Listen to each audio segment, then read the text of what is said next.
కొంతమంది పేషెంట్‌లకి ఏ ప్రాబ్లమ్ లేకపోయినా గానీ, ఏదో ఒక ప్రాబ్లమ్ ఉందని చెప్తేనే గానీ, వాళ్ళు సాటిస్ఫై అవ్వరు. ఇదేంటి అలా కూడా చెప్తారా అని ఆలోచిస్తున్నారా? కొన్ని సార్లు కొంతమంది పేషెంట్‌లు వస్తా ఉంటారండి. ఒక్కొక్క రోజు ఒక్కో ప్రాబ్లమ్ చెప్తా ఉంటారు. ఒక రోజేమో రొంప చెప్తారు. రెండో రోజు రొంప తగ్గిపోయింది, దగ్గొస్తుందంటారు. మూడో రోజు దగ్గు తగ్గిపోయింది, గొంతు నొప్పి వస్తుందంటారు. గొంతు నొప్పి ఎంటెంటనే ఉదయమే ఉదయం వస్తుంది, సాయంత్రం మధ్యాహ్నం తగ్గిపోద్దంటారు. మళ్ళీ తర్వాత ఇక్కడ నొప్పొస్తుందంటారు. అక్కడ తగ్గింది మళ్ళీ ఈ పక్కకొచ్చిందంటారు. ఈ పక్క నుంచి తగ్గి ఎలా వెనక్కొచ్చిందంటారు. రొంపొచ్చినప్పుడు టెస్టులు చేయించేసుకోవాలంటారు. జ్వరం రాగానే టెస్టులంటారు. టెస్టులన్నీ చేయించేయమంటారు. సో, టెన్షన్ పడిపోతా ఉంటారు.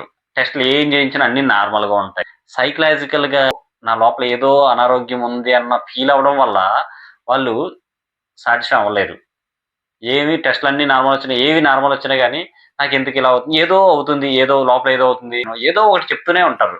సో, వాళ్ళకేంటంటే ఏదో ఒక చిన్న ప్రాబ్లమ్ ఉంది. దానివల్ల ఇయన్నీ జరుగుతున్నాయి. మీరు దాన్ని ఇగ్నోర్ చేసి ఇలా చేస్తే తగ్గిపోద్ది అని చెప్తే, హమ్మయ్య! ప్రాబ్లమ్ దొరికింది. ఆ ప్రాబ్లమ్ సార్ట్ ఔట్ చేసుకుంటానని సాటిస్ఫై అవ్వి దాని మీద దృష్టి పెడతారు. అది చెప్పనంత కాలం ఏమవుతుంది, ఏమవుతుంది, ఏదో అవుతుంది, ఏదో అవుతుందన్న విషయం దాని గురించి ఆలోచించి, ఆలోచించి ఈళ్ళ మానసిక ఆరోగ్యం పాడు చేసుకుంటారు. దానికి తోడు ఈ మధ్య కాలంలో ఈ Google, WhatsApp, August AI AI యాప్‌లు చాలా వచ్చేసినాయి. వీళ్ళని డౌట్‌లు అడగడం, ఆ డౌట్‌కేమో అది 2 ఆన్సర్‌లు ఇస్తది. అదయ్యుండొచ్చు, ఇదయ్యుండొచ్చు. గెస్ చేసి చెప్తా ఉంటది. వైద్యం విషయంలో, ఆరోగ్యం విషయంలో ఆరోగ్య నిపుణుల సలహాలు మాత్రమే తీసుకోండి.